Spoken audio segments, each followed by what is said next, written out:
Why a course in Health IT? This is Steve Parenti, Professor, Department of Finance at the Carlson School of Management. And this is Module 1.1.2 of IT and Healthcare. So, course in Health IT is a little different than other courses. Why are we doing this? First of all, the world has changed in healthcare. There was health reform that occurred, version 6.0 that occurred in 93 to 94. If you're curious what the other versions are, take the healthcare marketplace class and see them going all the way back into the early 20th century. This whole idea of health reform gave rise to accountability, the idea of transparency and people seeing more about their data and what it can do for them in terms of performance. And there was an emphasis on having the right information for informed decisions, not just any information, but the information that's going to allow you to make an informed decision and one that actually is based on best practices. And so the question is, who are we talking about for that right information? Consumer decision, provider decisions, obviously they're key for deciding what kind of technology are we going to be using and what new innovations or old innovations might we be dialing down. And then also obviously business and government. A lot of the financing for the entire IT, not just health IT, but the entire health economy basically comes from businesses and governments marshaling the resources to get that done. So wouldn't just a management information system course do? Well, maybe. You could argue that this is just another application of computers. Can I just insert that word patient instead of customer and physician instead of vendor in a software package and be done with it? And aren't there people I could just hire to do all this stuff? Short answer, no, yes, but it will cost you. Meaning that if you're going to hire a bunch of people, sure you can, but the price point is pretty high. So health informatics is an interdisciplinary product combining several fields today. Computer science, electrical engineering, medicine, nursing, allied health professionals are all engaged. Management and finance, risk and insurance, economics, epidemiology, and statistics. Basically, if you go to any master's, doctoral program in health informatics, including one at the University of Minnesota, it's a great program, you find that basically folks are basically experts in all these areas that are teaching and or have relationships with that program. So here's some of the problems of cutting and pasting management information systems into healthcare. First of all, there are now with the International Classification of Disease System version 10, about 40,000 unique diagnosis codes that one can look to represent a condition. And actually, usually people will present with multiple conditions. Say they might have diabetes and congestive heart disease, as well as depression. There are at least 10,000 unique procedure codes. These are surgical procedure codes or laboratory tests or other components that are in play for healthcare, at least in the United States. And about 20,000 unique drugs, and some of them get retired, a lot of them get added to. A lot of those drugs that were specified to come in different forms are not just pills, they come in serums, they come in powders, they come in liquid. And the trick is that all of these things are used in combination to produce one healthcare widget. And so, it's easy if you sort of think about retail and to say, okay, I'm now having a shopping experience and everything has a barcode and there's a price point and I can see where they're geolocated and refined. But that transaction is fairly simple. Sometimes you might have on a given healthcare transaction up to 40 different diagnosis codes that would be allowed on the transaction for that one procedure or set of procedures that are done. So what other problems do you run into? You have clients that as patients without full information about what they want to buy, why they want to buy it, and how they will pay for it. And so, if you think about this again in the context of a retail experience, imagine you coming into your friendly neighborhood Best Buy and you're greeted by, the millennial du jour that's the greeter there.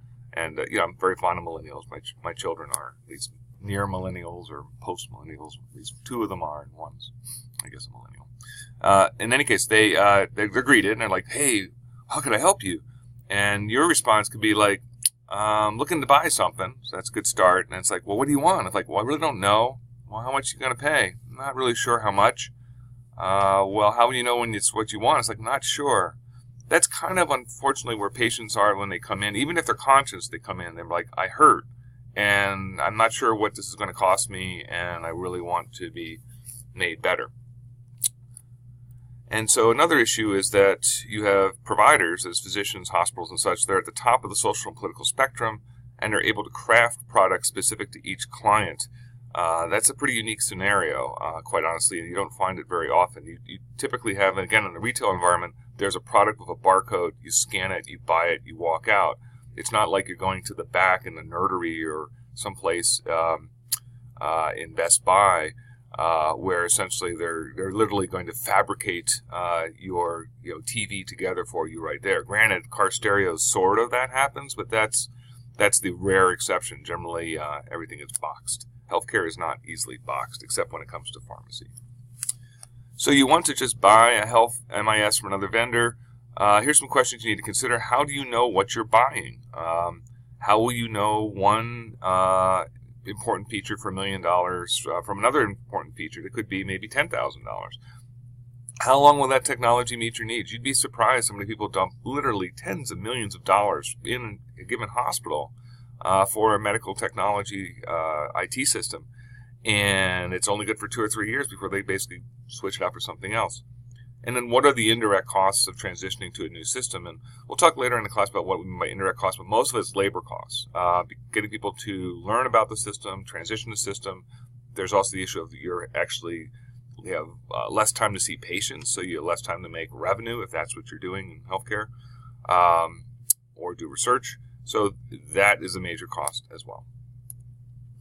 So when we get to Health IT in 2018, it really includes a whole bevy of things, and don't feel that you need to memorize this. This is just to really show you just the range. You have all these automated HR systems and time attendance. You have barcoding systems, claims auditing systems, claims processing, clearinghouse components, cloud software applications, clinical software components, computer-based patient records, data repositories, data security systems.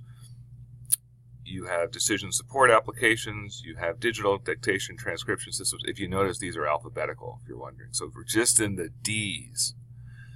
Document management systems, financial billing, patient accounting systems, hardware peripheral devices, basically the Internet of Things combined with a lot of technologies. In some cases are from the 60s, 70s, and 80s.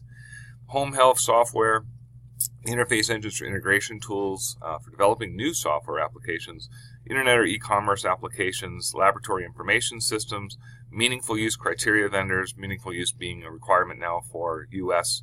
health IT systems through CMS, materials management and supply ordering software, that's inventory control, outcomes utilization review software, outsourcing services, radiology systems is a huge one in health IT, patient ID or smart cards, pharmacy information systems, and then going to practice management software to figure out how you actually bill for services that are done both in the inpatient or the hospital setting or the ambulatory setting, scheduling software for those practices, system integrators, basically consultants coming in to take out your old systems, put in your new, and figure out what pieces you want to keep in play, telecommuting and networking. Telecommunications actually becomes a major issue for teleradiology and any telemedicine applications. There's also telepathology and telepsychiatry as well. Wireless devices and networks, they create a lot of complications depending upon how they might actually affect the different radiospheres of, say, your MRI scanner versus what you're doing with Wi-Fi. And that just is kind of where you end up with that lecture. So all those applications are in play. You'll learn more about them in when you do this memo starting off in the class, looking at what you think are the top health IT applications currently. This concludes this module 1.1.2.